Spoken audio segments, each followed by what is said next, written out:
느헤미야서 8장 14절에서 18절까지.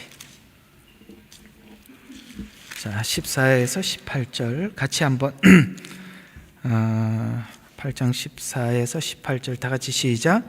주께서 모세를 통하여 명령하신 것이 율법에 기록되어 있는 것을 그들이 발견하였으니 이는 이스라엘 자손이 일곱째 달의 명절에 초막에 거하여야 한다는 것이요, 또 그들이 그들 모든 성읍들과 예루살렘에서 공포하고 알려 말하기를 너희는 산으로 가서 올리브 나무와 소나무 가지와 도금냥 나무 가지와 종려나무 가지와 무성한 나뭇가지를 가져다가 기록된 대로 초막을 만들게 하더라.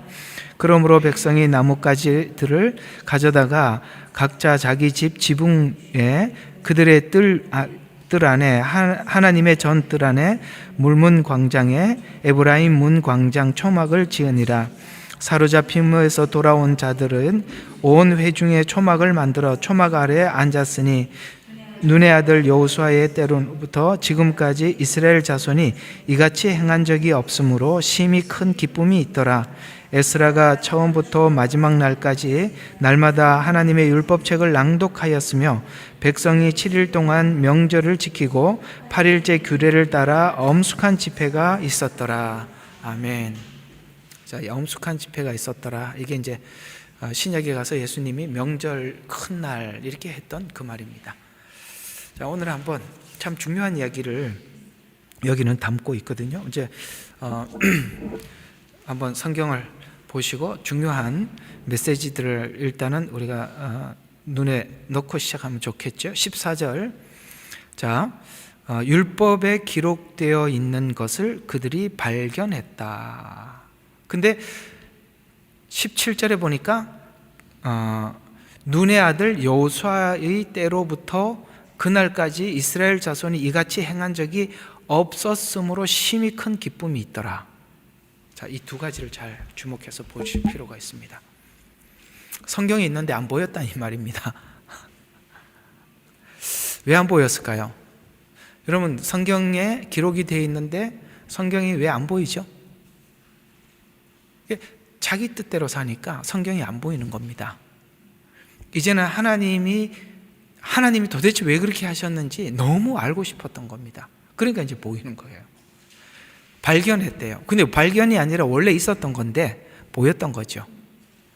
근데 이게 언제부터 안 보였다고요? 눈의 아들 여호수아 때부터 지금까지 안 보였대요. 신기하죠? 여러분, 한번 가만히 생각해 봐요. 성경이 언제 우리에게 달고 오묘하고 깊은 말씀이 됩니까? 야, 이거 도대체 정말 하나님의 뜻이 뭔지 너무너무 궁금해서 여기 가서도 답이 없고 저기 가서도 답이 없고 기도해도 모르겠고 진짜 막 답답해갖고 그 답답함이 극치에 달했을 때, 그때 이게 그 말이었구나. 그러니까 초막절이라는 응답을 받는 거거든요. 그걸 딱 받으면서 완전히 달라져 버리는 건데, 그건 원래 하나님께서 원래 가나안 땅에 들어가면 초막절을 지키라고 수도 없이 부탁을 했던 이야기인데 생각을 안 한 거예요. 왜?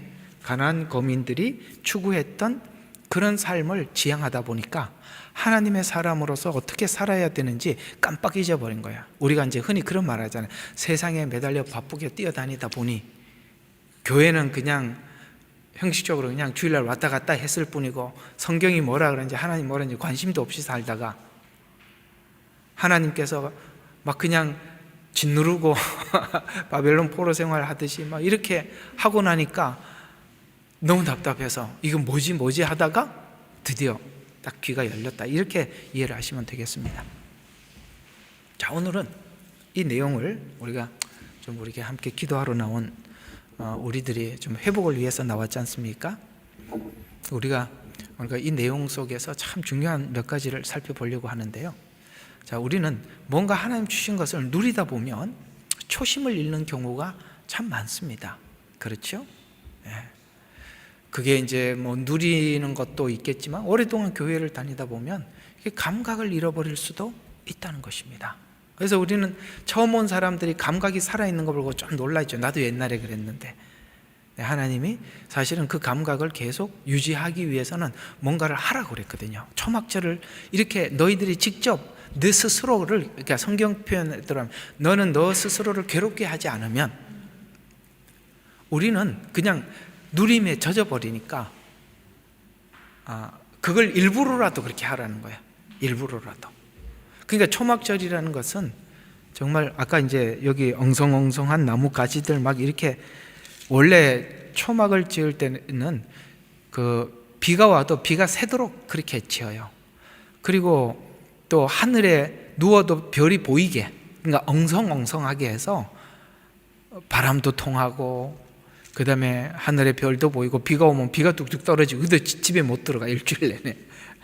그렇게 살면서 지난날 자기들이 어떤 환경 속에서 살아왔었는지를 하나님께서 잊지 말라는 거예요. 누리다 보면 그걸 놓치니까. 그러니까 우리가 참 현명한 사람들은 자기 자신의 영적 감각을 잃어버리는 거에 대해서 굉장히 위기의식을 느끼면서 사는, 이게 정말 현명한 신자거든요.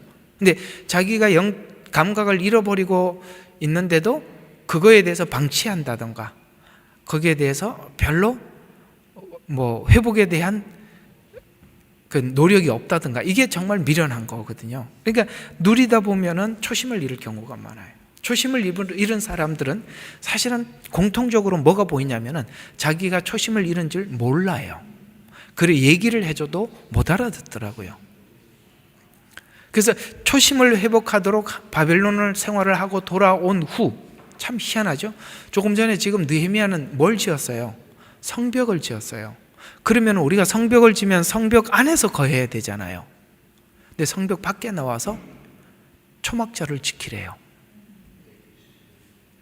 성벽을 지어놨으니까 좋은 집에 들어가서 살아야 될 거 아니에요. 근데 거기서 나와서 살아랍니다. 그래서 우리는 오늘 여기 14절부터 18절에 있는 이 메시지들을 우리가 몇 가지 하나님께서 주시는 의미들을 살펴보려고 합니다. 첫 번째로는 14절입니다. 이 초막절의 메시지를 놓치지 말라는 것입니다. 회복의 시작은 말씀으로 돌아가서 말씀이 하는 말을 발견하는 거거든요. 말씀이 하는 말을 발견하는 거예요. 오늘 여기 보니까 뭘 했더라고요? 발견했다, 이렇게 말씀하고 있어요. 14절이죠? 기록되어 있는 것을 그들이 발견하였으니, 이렇게 말씀하고 있습니다. 우리가 이게 하나님의 말씀이 지금 이렇게 한번 발견되는 게 사실 전부는 아니죠. 우리는 사실 늘 하나님의 말씀이 발견되어야 하는 거거든요. 오늘보다 내일 또 주시는 말씀이 더 선명하게 또 다가와야 되고, 또 그 다음에 또 이렇게 계속 해야 되는데, 우리는 자꾸 어떤 생각이 드냐면은 과거에 알고 있던 걸 가지고 계속 응용만 하려고 그러지, 하나님의 말씀이 새롭게 와야 되는데, 새롭게 오는 것이 오래되면 그건 우리가 지금 감각을 잃어가고 있다는 증거고, 새롭게 다가오는 말씀이 계속 생긴다는 것은 감각이 살아있다는 증거예요. 왜 오랫동안 이제 와서 발견되었겠어요? 감각이 완전히 잃어버려요. 그러니까 거짓 선지자들이 외치는 것도 가서 지금까지 듣고 있었잖아요. 거기에 속고 있었잖아요. 그래서 바벨론까지 갔다 왔잖아요. 얼마나 감각이 없으면 그 거짓 선지자들의 말조차도 분별을 못했을까요? 맞죠? 예. 그래서 한번 우리 자신에게 물어보세요. 나는 계속 말씀이 발견되어지고 감동되어지는가? 두 번째, 16절입니다. 자, 이제 뭔가 하나님 말씀이 발견이 되면서 무슨 일이 일어나느냐면 16절에 보니까 이렇게 말씀하고 있어요. 그러므로 백성이 나뭇가지를 가져다가 지붕 위에 뜰 안에 여기저기 하기든 초막을 지으니라. 이게 쉽게 말해서 집 안에 말고 집 뜰도 좋고 어디든지 초막을 지었다라고 이렇게 말씀하고 있습니다. 여러분, 초막절은 이스라엘이 광야 생활을 했던 것을 기억하는 거예요. 그러니까 우리가 이제 성경에 보면 이런 말씀이죠. 우리는 하나님이 빈손으로 이 땅에 보냈어요. 그리고 빈손으로 갈 거예요. 그러니까 우리가 그걸 잊어버리면, 손에 뭔가 지금 가득 쥐켜져 있으면 이거를 계속 내가 쥐고 갈 거다라고 생각을 해요. 자기가 늙어간다는 거, 죽어간다는 거, 하나님을 만나야 한다는 거, 그걸 잊어버린다는 거죠. 초막이라는 것은 그런 의미를 가지고 있어요. 이게 뭐냐면 우리 신자들이 가져야 될 신앙의 정체성이에요. 우리는 세상 가운데 죄인된 우리들을 하나님께서 십자가에서 구원하셨고, 이제는 죄인된 우리가 하나님 앞에 돌아가야 될 존재라는 거예요. 그거를 기억하라는 거예요. 이게 바로 하나님의 백성의 정체성은 초막절이라는 데서 다 들어와 있는 겁니다. 이해가 가요? 네가 애굽에서 나왔다는 거 잊지 마라. 네가 들어가야 될 곳은 가나안 땅, 곧 하나님 나라라는 걸 잊지 마라. 그게 바로 초막절이죠. 그러니까 애굽에서 나온 거, 그 다음에 들어가야 될 가나안 땅, 죄악 가운데 나왔고 하나님 앞에 돌아가야 될 인생, 그걸 계속 연상하게 만들어주는 게 초막절이라는 거예요. 그게 바로 우리 정체성이라는 거예요. 그러니까 여러분들이 신앙 회복이 언제 일어납니까? 야, 내가 원래 이런 인간이었지. 근데 이제 하나님 나를 구원하셨지. 내가 지금 조금 뭐가 얻어지고 조금 에너지가 생기고 나니까 내가 그걸 잊어버렸구나. 근데 이거를 우리가 스스로 잘 회복을 못하니까 하나님 오죽하면 1년에 일주일은 꼭 밖에 나가서 텐트를 치고 살아라는 거예요. 이번에 어떻게 텐트 치고 한번 또 가실랍니까? 자, 그 다음에 17절. 자, 이제 17절 보니까 자기 정체성을 발견하니까 무슨 일이 생겼어요? 심히 큰 기쁨이 있더라, 이렇게 말씀하고 있죠. 죄를 발견하고 회개하고 하나님께 돌아오고, 그걸 이제 천천히 생각해 보니까 뭐가 있어요? 큰 기쁨이 있더라. 사실 우리가 욕심을 내려놓으면 기쁜데, 욕심을 안고 살면 그렇게 힘들 수가 없어요. 그죠? 그 정체성, 내가 지금 가는 곳이 어딘지 알고 다시 우리가 나라는 존재가 지금 어디를 향해서 가고 있는지, 나에 대해서 하나님 앞에서 나를 알고 나면 내 마음속에 큰 기쁨이 있는 거예요. 공감하시죠? 그래서 회복은 기쁨이 있는데, 기쁨은 초심으로 돌아가는 것이다, 이렇게 성경은 말씀해 주고 있는 것입니다. 18절입니다. 자, 여기 보면 에스라가 첫날부터 마지막 날까지 율법책을 낭독했다. 그 다음에 7일 동안 명절을 지키고 8일째는 규례에 따라 엄숙한 집회가 있더라. 여기서 보니까 첫날부터 마지막 날까지 율법책을 낭독했다라는 말은, 이 율법책을 낭독하는 말을 들으러 이스라엘 백성들은 계속 초막절을 지키면서 왔다는 얘기예요. 자주 제가 여러분들에게 언급했던 말 혹시 기억하십니까? 아주 힘들면 자리만 지키고 있으라고. 그 얘기예요. 첫날부터 마지막 날까지 말씀을 들으러 계속 온 거예요. 그러니까 한번 생각해 봐요. 얼마나 불편하겠어요. 우리가 지금 텐트 치고 살아도 불편한데, 그렇잖아요. 밤에 그냥 하늘이 환하게 보이는데 거기 잠을 자고 그 딱딱한데 얼마나 불편하겠어요. 그러다 보면 오늘은 너 어젯밤에 잠 못 잤다, 오늘부터 좀 쉬자, 이런 생각이 왜 안 들겠어요. 그런데 첫날부터 마지막 날까지 그 불편한 생활 속에서도 끊임없이 그 자리를 지켜준 거예요. 그래야 그 기쁨을, 그 정체성을, 은혜를 쭉 이끌어 나갈 수 있기 때문에 첫날부터 마지막까지 율법책을 낭독하였고 그들은 들었다, 이렇게 말씀을 하고 있습니다. 자, 이야기들 한번 정리를 해보죠. 회복. 자, 오늘 여기 쭉 보면 이런 이렇게 말씀을 발견하고, 그 다음에 뭡니까? 내가 누군지 정체성을 알게 되고, 그렇죠? 그 다음에 하나님의 말씀, 하나님 앞에서 자기가 누군지 발견하니까 이제 내 마음에 탐심도 없고 욕심도 없어져. 그러니까 기쁨이 넘치는 거야. 예, 그래요. 그리고 그 기쁨을 왜 놓쳤어요? 가나안 땅에 들어가서 그 사람들처럼 그냥 아웅다웅 살다가 놓쳐버렸으니까 하나님 제 평생 초막을 짓고 살겠습니다 하고 오늘 성경대로 자기가 자기 스스로를 지키기 위해서 자기를 괴롭게 하는 거예요. 자기를 괴롭게 하는 거예요.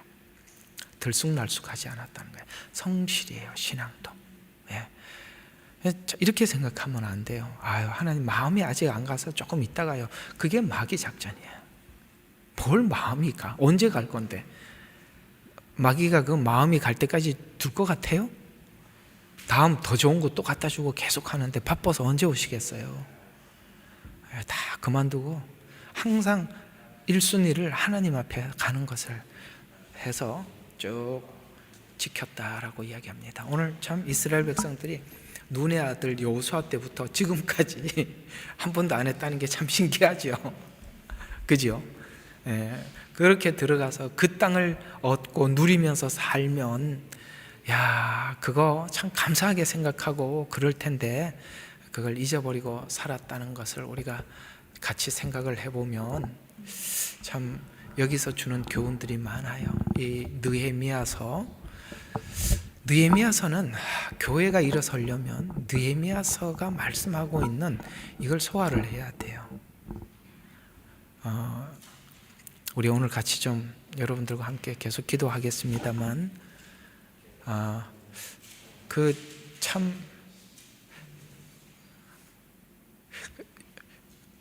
우리가 내가 느끼는 이 주생명선교교회나 예레미야 눈물교회나 여기뿐만 아니라 중국도 그랬고 저기 사이판도 그랬고 참 이상한 한 가지 특징이 있어요. 우리 교회를 다니는 게 쉬운 게 아닌 것 같아요. 성도들이. 왜냐하면 이게 그냥 이 사단의 방해들이 너무 많아요. 사단이 자기하고 너무 반대가 되니까 방해가 심하지 않을까요? 그렇죠? 네. 자기를 위하는 교회 같았으면 방해하겠습니까? 참 쉽지 않는 것 같아요. 이 느헤미야서가 그거를 결집하는 이야기거든요. 흩어진 마음이 성벽을 지을 마음도 없고 돌아와서 막막할 때 느헤미야 지도자가 앞장서서 하나님을 우선하자 이렇게 사람들에게 모아서 그 성벽을 짓는데 끊임없이 도비아와 산발락과 그 주변에 있는 세력들, 그때 정권을 잡고 있는 세력들이니까 얼마나 힘들었겠어요. 그죠? 그거를 그렇게 방해할 때 한 손에는 무기를 잡고 방어를 하고 한 손으로는 여기 뭡니까? 이 성벽을 쌓기 위해서 한 손으로는 일하고 한 손으로는 방어하고 쉽게 말해서 기도하고 한쪽으로는 주의 일하고 정말 이 성도들 한 사람 한 사람이 한 번도 자기 마음을 내려놓지 않고 긴장하면서 이 성벽을 완성시켰던 거예요. 그러니까 그렇게 하고 나니까 뭐가 들리냐면은 말씀이 들리는 거예요. 여러분들이 하나님께 하는 희생이 없고 수고가 없으면 말씀에 그 값어치가 없어요. 여러분들이 뭐든지 물질이 있는 곳에 마음이 있듯이 여러분들의 수고가 있는 곳에 마음이 있는 것처럼 하나님 말씀도 그렇게 들리는 거거든요. 우리 이 느헤미야서 참 언제 한번 강의를 하고 싶은데 늘 하고 싶은 성경은 많고 시간은 없고 그렇습니다. 우리 오늘 또 하나님 앞에 한번 열심히 부르짖어 보도록 하겠습니다. 예레미야의 눈물은 시대에 맞는 말씀 선포와 변질되지 않은 순수 복음을 외치고 있습니다. 함께 연결되어 하나님께 예배드리며 이 마지막 때에 하나님께 쓰임받길 원하시는 분은 카카오 채널로 연락 주시면 연락드리도록 하겠습니다. 고정 댓글에 채널 경고와 착제에 대비한 예비 채널과 제2채널 링크를 올렸습니다. 이 채널 또한 구독 부탁드리겠습니다. 감사합니다. 우리는 역사상 가장 중요한 시점을 지나고 있습니다. 하나님께서는 하나님의 일을 하시기 전에 사람을 준비시키셨음을 우리가 알고 있습니다. 하나님 말씀은 마지막 때에 대추수, 대부흥의 때가 있다고 분명히 예언하고 있습니다. 아멘. 하나님의 말씀이 그대로 성취될 것을 믿습니다. 예레미야 눈물은 잠자는 교회와 영혼을 깨우기 위해 노력하고 있습니다. 이 가슴 뛰는 일에 함께 하길 원하시는 분은 카카오 채널로 연락 주시기 바랍니다. 당신은 위대한 하나님의 사람입니다.